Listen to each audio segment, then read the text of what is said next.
Putana biso na bino parce que likambo eza ya contrat ndenge na yebisaka bino toujours tangu batu bavandi na Kinshasa bakomi beta tolo ba journaliste professionnel biso tokenda kolukela bino ba information yango moni na système ya lisu likolo lisu parce que kozala journaliste eza kozala kaka journaliste sectoriel te ya Kinshasa et puis na Kinshasa ngo wana quelques communes seulement bokolanda bande ko na ngai descente na biso na Bwende na province ya Chwapa toke na Jera toke na Lokolia kuna boyoka tike ebola ebomaki batu vous allez voir na ba cimetière bisika bakunda batu bien ke baboya kitoko tapamba te kuna mutu akota te ke ba diema kisela aya kozwa ebola bokomona ba image ya ba tente qu'est-ce qui est resté na sima ya ebola ba masolonde to kobeta nena kobetela bino ezaka biso soki to salite na osala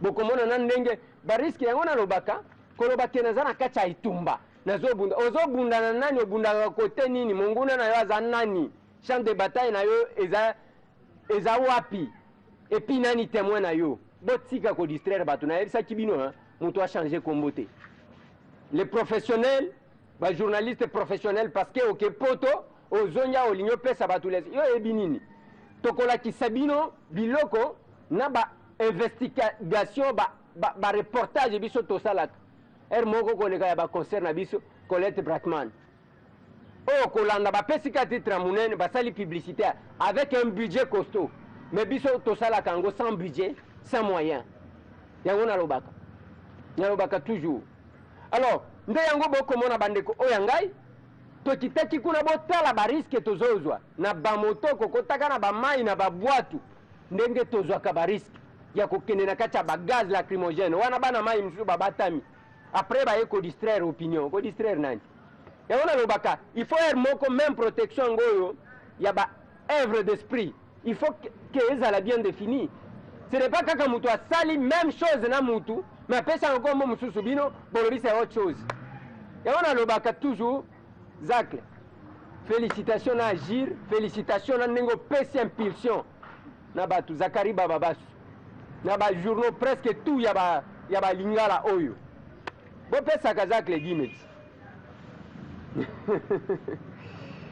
On était tes à la camoa bien. Bota la barisque naba mayango tozo kota na bisika tozo kota. Yo pe kota total. Oke kana selemba wa obimi danger. Oke na gombe obimi danger. O copier oyo batu bako sala bo vanda to tangisa bino musala na lobaki na bino mutu a changer kombote bokolanda yango bande ko ngai moi extrait kaka na kati ya émission oyo po ebola toko bongisela bino dossier complet toko pesa bino vi mobimba ya Bwende première dame a pesaka 1000 sacs ya ciment pour que babanda ba travaux ya kotonga ravin moko ebengani banque akomi ko futela bato mbongo bakimba ke ko fute ezali to ezate bokolanda yango bokolanda bandeko oyo ngai makambu ya zairianisation oyo Mobutu azwa biloko abamindela pesa bakongolais bakongolango pesa ezandenge nini makambu ya caoutchouc rouge EVA tokendaki kosalela bino c'est aussi un dossier complet mais na kati ya émission oyo bokozwa mwa ndambo parce que tokitaki tokendaki na bazamba kotala bisika ba mindele bisika ba village makasi ezali ezana etanini est-ce que les Congolais capables de gérer yemoko et quelle est la proposition na banzi bokolanda bande konanga na ebite makambo ko salema batu bazokanisa ke Kinshasa ne Congo te Kinshasa gouverneur eza André Kimbuta le gouvernement national chapeauté par Matata Ponyo eza national nenge tolobi pour toute la République. Ce n'est pas tout doit se concentrer ici. Okuta ministre azaka ministre à Kinshasa. Différence ni les entre yo na ba ministre provinciaux à Kinshasa. Botika ko André Kimbuta kaka. Bosala musala bokitakati. Bokolanda na condition nini bana classe bazotanga. Monsieur le directeur est-ce qu'il y a ministre ya PSP? Enseignant ba yebiye pour que bana classe ba ya koyeba. Révolution de la modernité 5 chantiers que bayebi eza biloko bokolanda bandeko oyangai bokolanda pe banoma ba magistrat na ba juge bakenda ba déserta ba kimi et bandeko na ngai na bandundu bakonyokwama pamba te eza bamatière pénale il faut bazala misato mais ya tikala ye moko azo se plaindre mais baoyo baboma bato bakangama moye baprononce mpe eza te moye batika bango eza te bazokufa na kasho yango modèle nini bandeko na nga makambo okolanda nde yango wana mais avant yango nalingi na propose bino koyamba oyo bakendaki koyamba epa bandeko na biso ya nouvelle province ya Kasai central je crois alors bakendaki koyamba commissaire spécial na bango na aéroport bokoyoka na déclaration na bango bolanda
Vous attendez, il vient vous saluer pour ne pas embrouiller.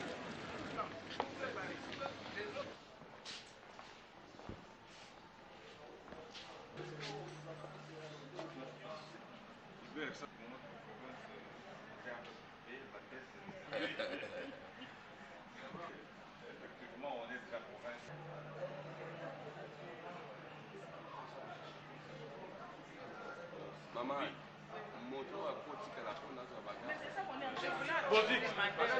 Où est le véhicule?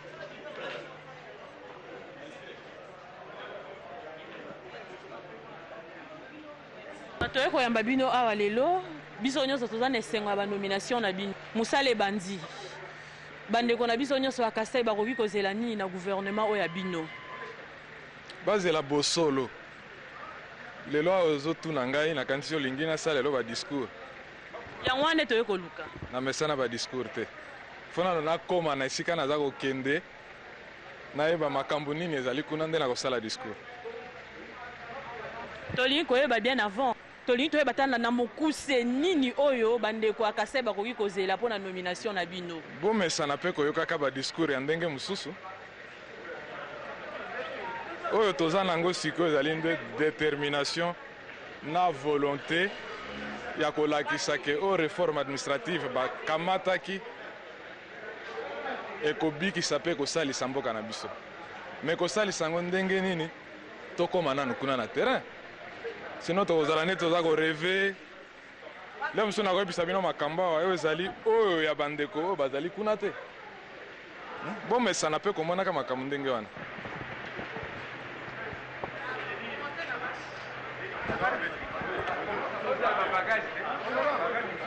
tomoni ona délégation nyonso ya Kasai botonzi na aéroport sango nini ememi bino awa mopepe nini ya mbula oyo ememi bino awa Voilà, oyo ezolakisa ke réforme administrative eza en marche.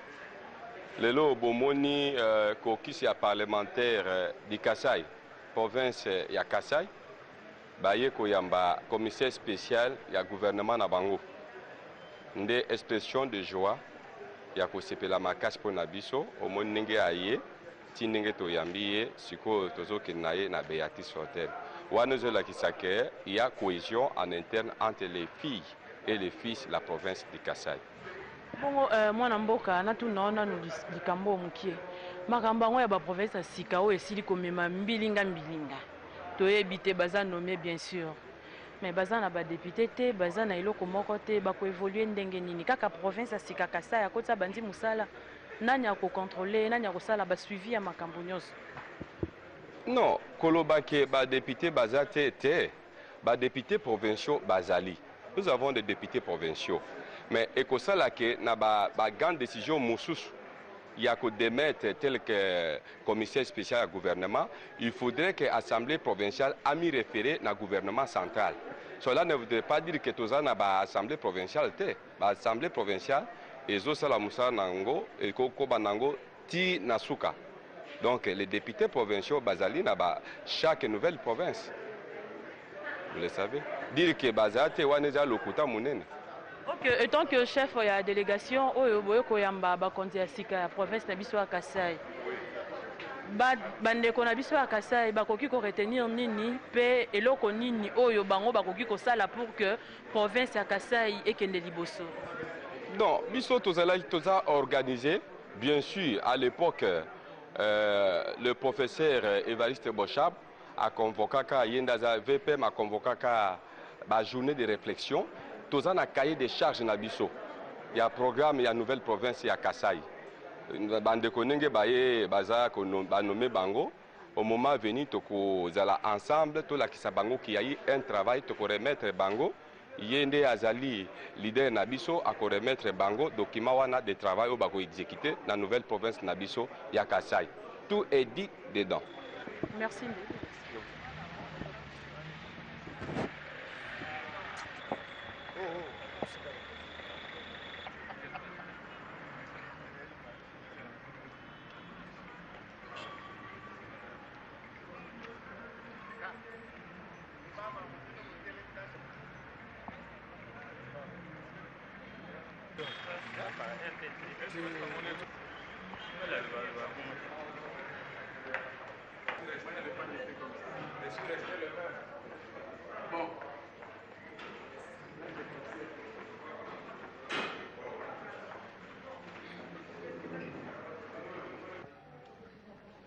Nous, dynamique des notables ressortissants de la province du Kassai, DNRK en sigle, vivant à Kinshasa, remercions vivement le chef de l'État, son Excellence M.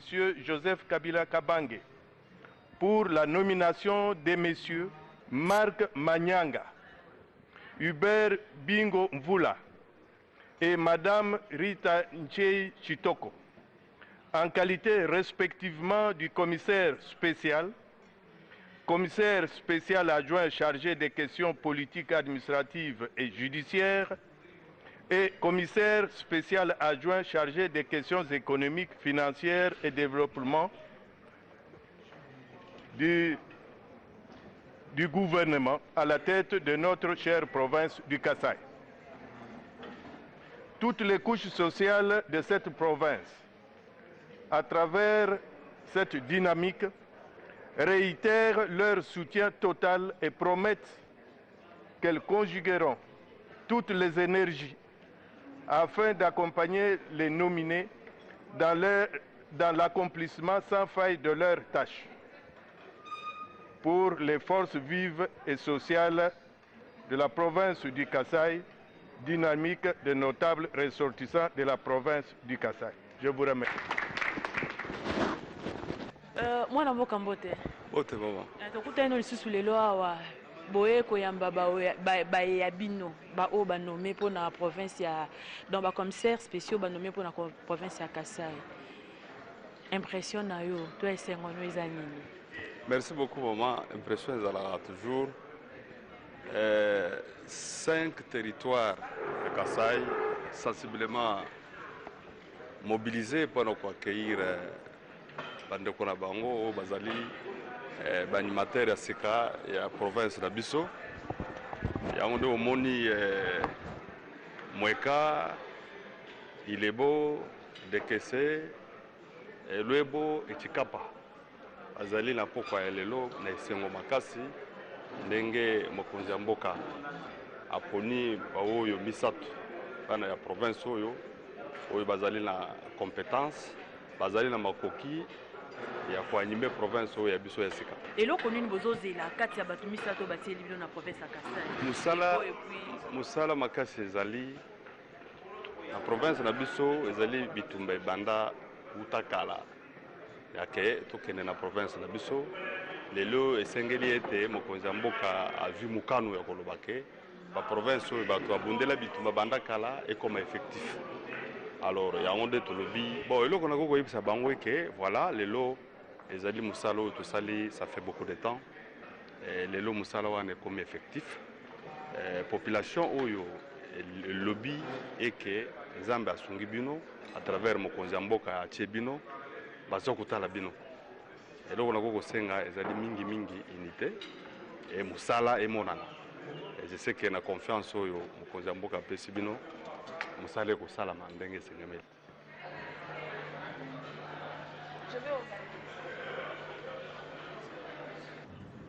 Voilà bande konangai souena biso zande ke ba commissaire spécial ngo ba nommé. Bino bato ngo ba nommé. To kanisa ki ba ko voter ba gouverneur mais ba nommé bino quand même. Bozui occasion boko kati ko zoate so kito kenda na maponomi. Bo sala musala ndenge sengili. Bino bande kona biso pe ba flatteur parce que tant muto azo bunda c'est difficile au mona non. Ressortissant de Bakwa Chimuna, soutenons Ezalakate. Dès que Banome, nous, ressortissant de Djera, nous, ressortissant de l'Ofoy, disons merci au chef de l'État. Dès que Bakomi Makwamboana, donc, Bokoti cabinet comme que je ramène à mon Kwambo, rien qui va marcher. Moutouassa l'administration, t'es à saler le côté au Wapi.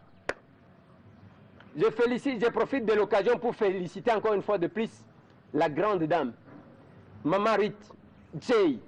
Parce que Azam Moutoumoko, c'est une maman qui yamba awa na ba plateau na biso. Elle défendait toujours les mamans.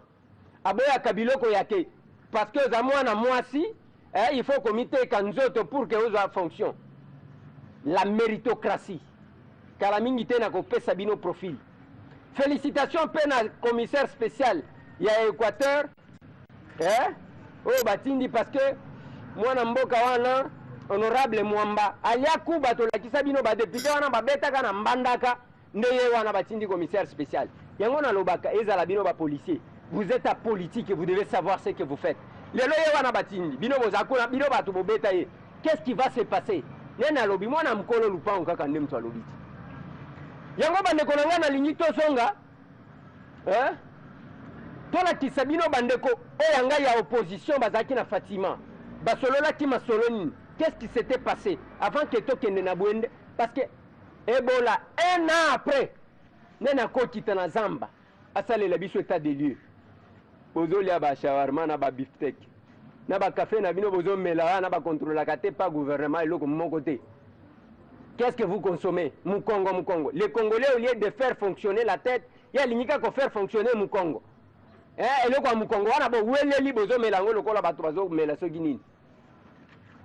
Nous avons besoin de Congolais capables de faire tourner la tête pour que les Congos changent.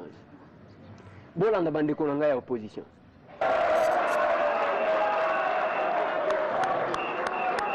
Honorables sénateurs, honorables députés, honorables chers membres du G7, mesdames et messieurs les représentants du corps diplomatique, chers collègues membres de la dynamique, mesdames, mesdemoiselles et messieurs, distingués invités, avant toute chose, j'aimerais présenter nos amis qui nous ont fait le plaisir de répondre à notre invitation. Il s'agit d'une délégation du G7 et du président Pierre Lumbi.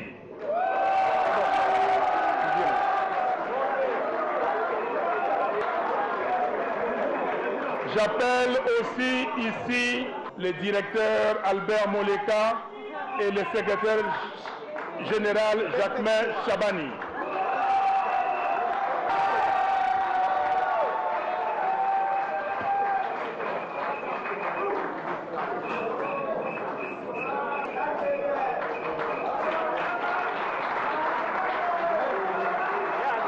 Elle résulte de l'état des lieux établi par les différentes commissions qui avaient été mises en place. Le terrible constat est là.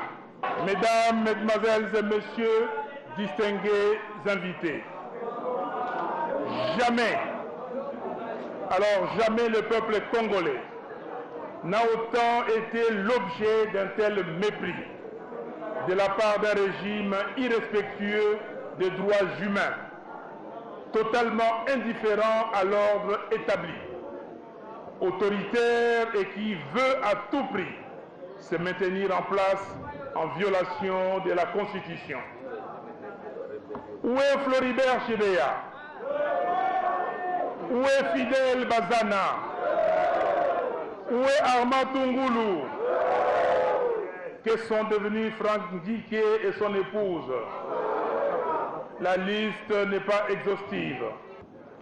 Est-ce que l'immolation du jeune licencié en économie, Martin Mwamba à Lubumbashi, l'interpelle-t-il? Qui peut encore douter que les Congolais aujourd'hui vivent dans une insécurité généralisée?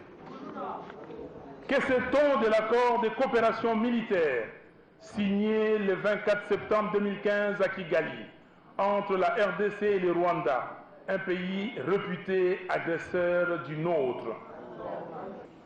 Ce qui véritablement intéresse les Congolais aujourd'hui, c'est la consolidation de la démocratie dans notre pays. Et cet idéal ne peut procéder que de la relance du processus électoral. Prenons donc rendez-vous avec l'histoire pour qu'ensemble, tous ces acquis puissent se matérialiser et nous redeviendrons des hommes et des femmes respectables. Car le sang versé par nos compatriotes dans la semaine du 19 au 25 janvier 2015 ne l'a pas été en vain. À partir d'aujourd'hui, devenons tous les ambassadeurs du peuple et portons le plus loin possible ces messages de combat auprès des membres de nos familles respectives, dans nos quartiers, nos villages, dans nos groupements, nos territoires, nos villes et dans nos provinces. Personne ne peut mener ces combats ni les gagner seul. C'est le combat de tout un peuple. La dynamique ne ménagera aucun effort pour promouvoir l'émergence d'un large rassemblement des Congolais soucieux et déterminés de préserver l'ordre constitutionnel afin de sauver la République. Mesdames, Mesdemoiselles et Messieurs, distingués invités, nous saluons la bravoure de notre collègue, honorable Jean-Bertrand Ewanga, qui a injustement purgé une année de prison. Et nous adressons nos encouragements aux compatriotes Diomi Ndongala. C'est l'occasion pour nous de réitérer notre amour fraternel au sénateur Jean-Pierre Bemba Gombo. Nous saisissons cette même occasion pour souhaiter un prompt rétablissement au président Étienne Tshisekedi. Sur ce, le président Zanga Mobutu et le président Mbusa Nyamusi nous ont demandé de vous saluer. Ils soutiennent tous les travaux de la première convention de la dynamique de l'opposition. Sur ce, nous déclarons clos les travaux de la première convention de la dynamique. Que Dieu bénisse la République démocratique du Congo et son vaillant peuple. Biso tokokene na dialogue wana te biso tolingi maponami. Pona commission électorale eza nango problème te mutu nyonso composant to aza concerné à remplacer kaka mutu na ye ou bien à confirmer mutu na ye tokei mbala moko na ba élection. likambo bakomissaire spéciaux tosengi na congolais nyonso oyo alingi mboka oyo andima yango te. Mbongo ezali mpona koorganize élection ya bagouverneur, topesaki bacaution na biso, caution wana ekotaki na trésor public ekoki koorganize baélection. En ce qui concerne le président Kabila, il est dans son...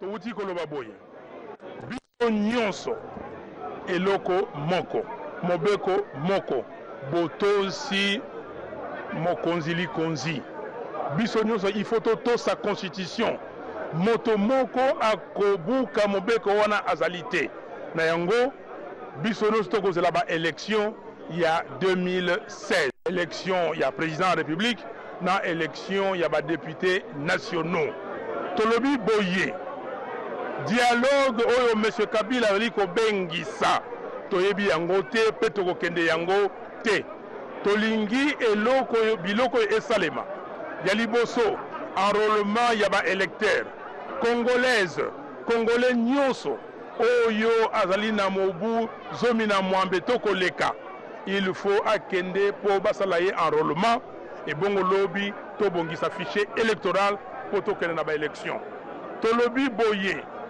poso nyonso tokobimisa mokanda wana ekozala lifa lancé mpe na minoko minei oyo ya biso ya Congo Lingala, Kiluba, Kiswahili na Kikongo poso nyonso tokopesa bino makanisi na biso mpo na kokoma na baélection bandeko ya G7 tobengisaki bango baye tosepeli mingi bango mpe lokola bayoki maloba oyo peuple aza koloba peuple alobi kobuka constitution te balandi yango rejoindre discours ya peuple rejoindre volonté ya peuple ye peuple souverain primaire yango wana tosepeli mingi biso na bango elongo tokobengana batu oyo balingi kotosa mobeko likonzi te tobandi déjà komibongamana yango wana tokosenga na baprovince nyonso na bachef lieu nyonso ya baprovince tokopesa mokolo biso nyonso tokozala na balabala mpona kolakisa M. Kabila ke tobo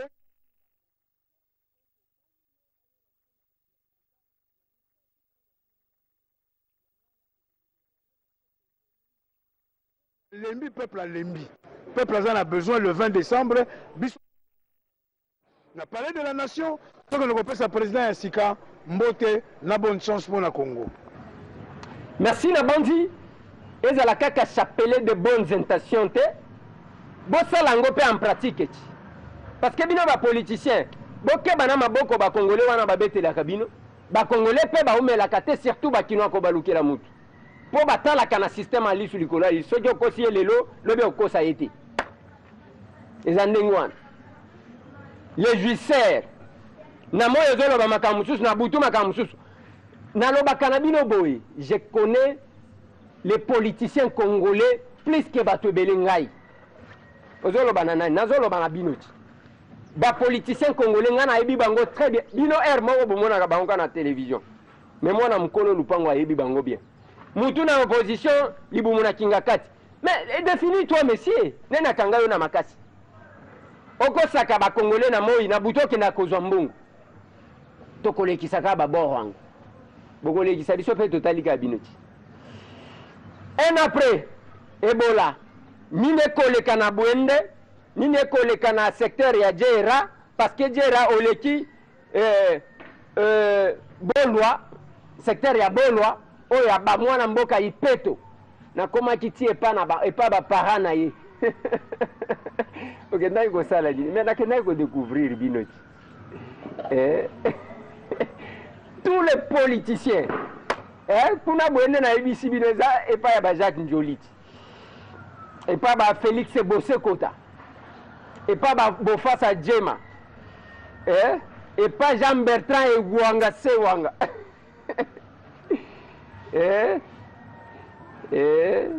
epa Willy Bakonga oyo azalaki ministre ya sport aye kozala ministre bokotala mpe soki même ka mwa terrain ya bien ya foot ezali mo nga naza kuna te tolobela nano Ebola bolanda bakubine tozambi yekomi buba mwatiki batuni ngotina doka maladi akotaka pesana bimeli koza bolobenga bakomi kobelangana batuna ngotine bonge baladi kwini na mbangu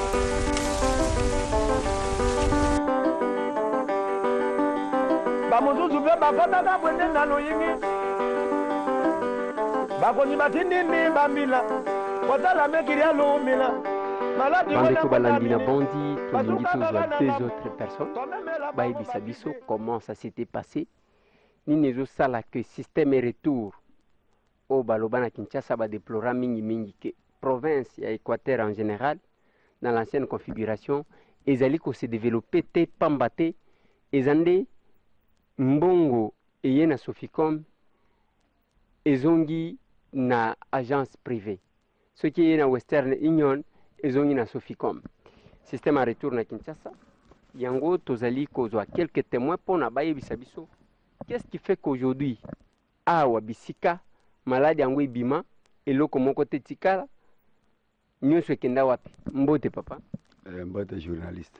Voilà, yo koti kopesa biso témoignage na yo ya makambo viva na oyetali gestion ya biloko, ya logistique ya biloko bazaki kotina parce que balobana bino ke bola esili bakotongela bino ba école bakosala boy na boy jusque là tozomona eloko moko te. Makambo ezalaki koleka ndenge. Merci monsieur journaliste. Makambo wana ndenge ozolobana eza réel. Biso kutu wana loko lende tofandi abo tozaki nelikia ke bakotikela biso bato ajera biloko wana de façon que batonga ba hôpital, batonga ba école, basala makambo tunde basalaki. Alors ba réalité na bango donc eloko moko te nakanisi na miso no boy. Au moins que eloko moko ezate.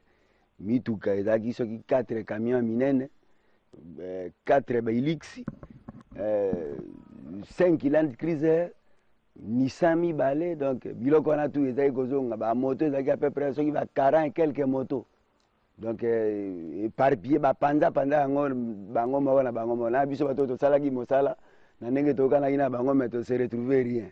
Donc il n'a rien quand ndenge moni wana ndenge okuti nde to zala bo. OK.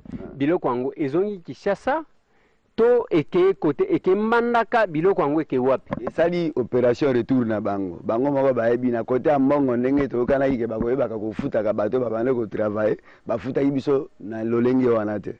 Na ndenge tokana na bango. Bazwi bambongo na bango moko na bango moko babengi bato ya Kisasa na banini basangani bazongi na bambongo na bango biso to se retrouver rien. Et puis tozaki na état moko à danger donc na urgence moko que ko kufa pe o perdre vie na loga nyam. Donc to bénéficier rien. Est-ce que ba promesse biloko barakaki bino est-ce que koti ko yebisa biso selon yo mtozalaki parce que ministre ayaki kolaka awa alakaki bino biloko ni alakaki akotongela biso école akotonga hôpital moko ya général ya munene puis akocha akosala marché moko ya munene de façon que bato ajera bazaka esu na ba déplacement penda bipai na bipai te et puis afacha pe ba minganga penda o bakoyeba ba intervention ya kosungaka kan ya makambo etali na jera mais ti lelo na école bicole ezaki penda moko te donc côté wana ngaka bicole et puis ba arranger route wana de l'Omela ti jusqu'à Wachikem ti lelo eloko moko tozomona ngo te. Mbote ndeko. Mbote monsieur Eliezer. Oui voilà, tozali awa, est-ce que koti ko yebisa biso ko kiko pesa biso pe témoignage na yo par rapport ya gestion ya biloko o ya makambo ya Ebola soki eke wapi bon depuis ba promettre bino une année yango eloko moko te to ye kokuta awa eza bino moko nde mutu bopiye biloko eza ndenge ni. Bon merci ndeko Eliezer pour na vraiment na ko cracher moteur puisque secteur c'est mon secteur propre. Eza ngai tozalaki tango ministre azoya na ba délégation tout na secrétaire États-Unis ndenga komaki na mbok. Pour moi j'ai vu 16 véhicules oyaki monsieur na nzela Mbandaka monsieur soye na avion vélo ministre a acheté ici à Bwende pas moins de 48 vélos. Il a envoyé 2 avions pour les motos DT Yama. UNICEF batindaki quelques motos, OMS batindaki quelques motos. Mais jusqu'à maintenant, bah pareil, il y en a tout. oyo batikaki mpo esunga d'abord santé na moko ezali te bamituka eza déclassé esila kokabama intel azwa oyo azwa jusqu'alors donc gouvernement na biso eza mwa passe mpona baza na suivi te eloko ezopesanga mpasi na kati ya mboka malgré biso tozobénéficie yango te mais eza souci ya peuple et puis nazodéclare kaka na monsieur le ministre ekolo olobaki akotonga na lokolia na bwende moke il faut réaliser baparole na ye mpo alobaki akotonga hôpital international oyo bato tu na afrique bakoya kotala kaukau épidémie ezali il faut baya batala yango na microscope wana bon na niveau na nga aussi namonaki yango mais jusqu'à maintenant réalité moko eza te soki baye lelo diti na province de la Chuapa aucun moto aucun véhicule oyo était vraiment insuffisant soki tovérifie totikali moins de 4 véhicules aussi véhicules 16 véhicules ekenda bon bango moko bayebi bamika kodemande oyo na bakonzi ya santé place biloko wana ezali ezala makambo mbongo pe omoni ndenge nini parce que biso totuna bato toloba mo ebola ebimi d'accord mais bozwaki mbongo combien mpona koréadike ya épidémie wana bodepense mbongo combien mbongo boni etikali tokanisaki ke tokokuta ata basi babandi ata mwa activité moko ya mike mais eloko moko te par rapport ya baoyo basalaki misala yo moni ndenge nini estce bafutamaki pe bien ou bien ezaka système ya tolalisa bango pongi bongo toleka bon moto moko vraiment afutama bien aza te même na comité bon bavie na ngai okuta te opasser l'émission il était un chauffeur azwa eloko te bon bazali ka likolo tout ça nde bambakaki biloko na bango bake mais il a déposé le matériel mais matériel yango jusqu'à présent eza te ezalaka 48 de te si je ne crois pas tozalaki na aéroport unicef apesaki bamoto omes apesaki bamoto mais tomonaki vraiment résultat te biloko yango jusqu'à maintenant esila pont na eloko moko eza totikali na bwende awa na province na biso sema to na 5 voitures eza koverkile tout eza dernièrement bakomaki mpe na baproblème oyo barécupere bamituka yango na niveau ya redoka mais toyebi te jusqu'alors soki arécupéraki yango toyebi te mais toza toujours na suivi mboka eza na passe bapano batindaki mpo batia na hôpital général epelaka boye que de façon que moto mosusu aza na mbongo te akopesa ata alimete ntango aza na hôpital mais ntango moko ati bezopela ekozala mpe esengo mais eloko moko te toyebi te soki banki mondiale atindaka biloko yango mpo na bango batiaka na poche ou babénéficiaka bon mpo na nga mpema nayebi te mais mpo na nga intérêt na nga ezali monsieur le ministre ya santé aréalise oyo alobaka na biso na gera atongela biso ekole na gera na lokolia na premier village bwende moke ah oui bongo caoutchouc ya roi de Belge le roi Léopold est son Congo les sangs sur les lianes les caoutchoucs rouges au balobaka Mobutu azwango apesa bandeko na ye batala bakongole bazala bolanda eta nango mobali aleli kolela bamuma talaka mwasi na jimi mwasi ayebisi mpo atokene bandeko balandi ndenge nayebisaki bino ke bokovivre makambo ntango mosusu boviva deja me tokorapele bino kaka pamba te bino motu bozwa biso na mosala tozali na kati ya kwankete tozali awa babengi yango EVA sa 26 km ya Bwende mpona nini toye awa bisika oyo bomonaka balivre bapiblia les sangs sur les lianes bisika les rois de Belge azalaki soki oproduire caoutchouc te bakokata yo maboko ezali awa histoire ebandela bisika bacaoutchouc ebima ebele yango ya kofinanse pour ke babanda Jekamine na Katanga baya kokota na makambo ya bamiba ainsi de suite mais les caoutchoucs là où ça se produisait ezali a banzete nyonso bokomona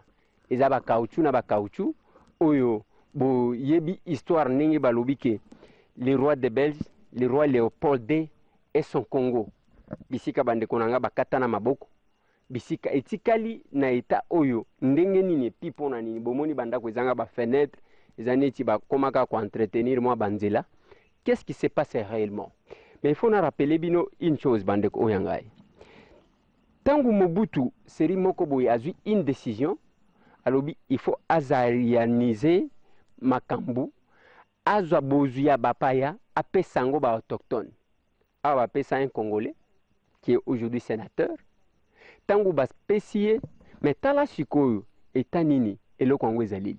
Est-ce que biloko il y a une possibilité ya kolamusa yango lisusu? Pamba te soki bosali yango te nani akosala yango?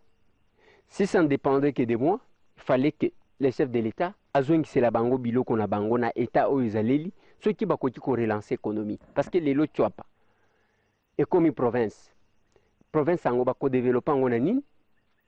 Et la province sera développée avec quoi? Avec quelle richesse? Tango bazoloba et banda caoutchouc na Équateur ezana tchoapa ezana na EVA awa bisika tozali. Je crois que c'est l'histoire. Je vous fais vivre l'histoire vivante de votre pays. Tant que vous commentez, mais biso en tant que bana misala na bino tokokoma avec les moyens d'abord, avec les moyens personnels. Pour en couper sabino ba information. Qu'est-ce qui se passe ici depuis un certain temps? Il faut tout ça là nous moins évaluation. Banda Mobutu azwa bomengo bozu ya bato. Ya ba mindele azwa pesi ba congolais. Est-ce que toko ça la bilan? C'est la même chose dans les autres.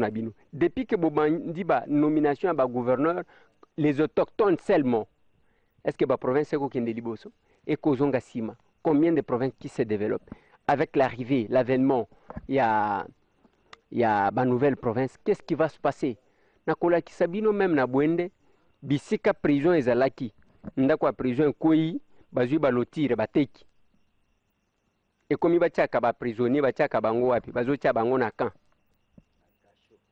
Na kasho moko ya kan dans un amigo et kuna bisika bazo tia bango bazo vivre en condition ni tango mususu mutu peine na ezaka ya 6 mois au kuta mutu asali 2 ans.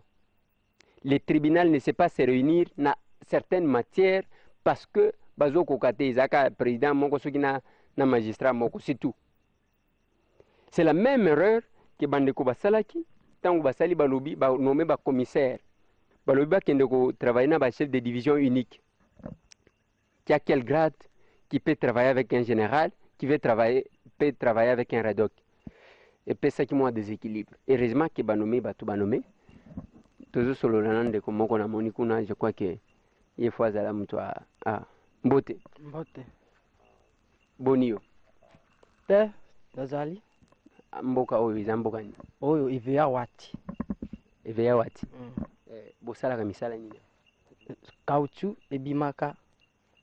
Asalaka senye ebimaka basombaka yango sala pe zalima moktozo pe ko kauchu bosala kanango nini et puis kauchu ebimaka wapi na ilang ezobima ndenge na banzete o na banzete ko senya mai ojui osenye obimisi mai ekomi na gode ekangami obimisi na ba bikolo oye opeze pe bapesi yo mbong bapesi yo mbongo wapi ozokende koteka yango wapi de ya moto aza kosomba yango bakauchu bikolo wana bozosomba ekolo na combien bazosomba ekolo na combien na kilo baosomba nde kilo moko na 150 francs congolais oza na gouge moko te oyo olakisa biso nani gouge kitala nanu gouge moko je vois un papa là qui vient je vois un papa avec qui je vais m'échanger.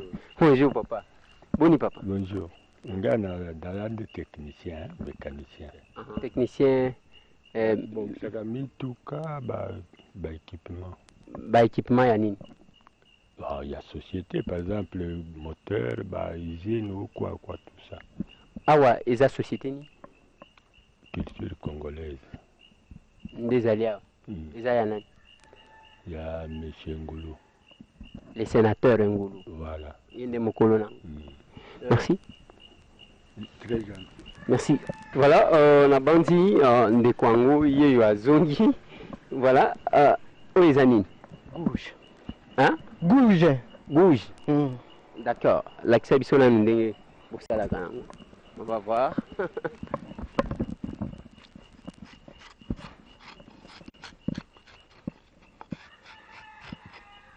Où est là?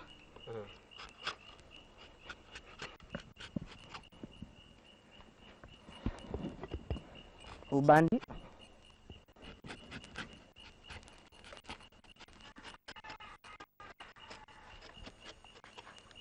Mai iko ya